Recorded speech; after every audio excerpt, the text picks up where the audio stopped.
lai šādas situācijas neatkārtotos, es jums parādīšu, kas ir jādara ātrajā pārējā, lai novērstu uzmanību savam pretspēlētājam un samērā viegli viņam tiktu garām.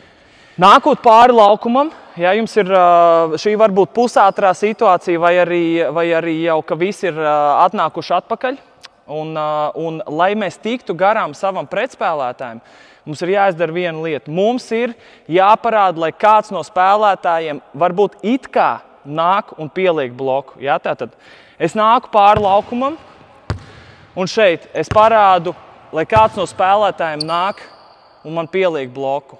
Ja? Es izveidoju acu kontaktu, parādu, lai nāk, tikmēr aizsargs ir pagriezis galvu, it kā gaida, no kuras puses nāks bloks, un tad es uzreiz laižu garām savējiem aizsargam. Ja? Tas izskatās apmēram šādi.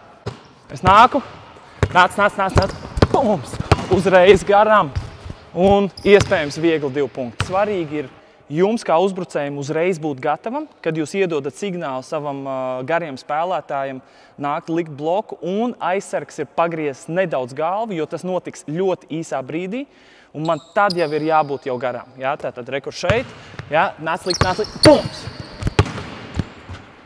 Finish.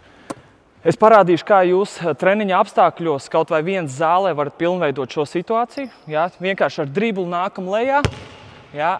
Neliels hesitations vai neliela pauzīte, un uzreiz laižam garām krēslam šajā gadījumā. Ja? Tātad nāku, pauzīte, bums, uzreiz garām.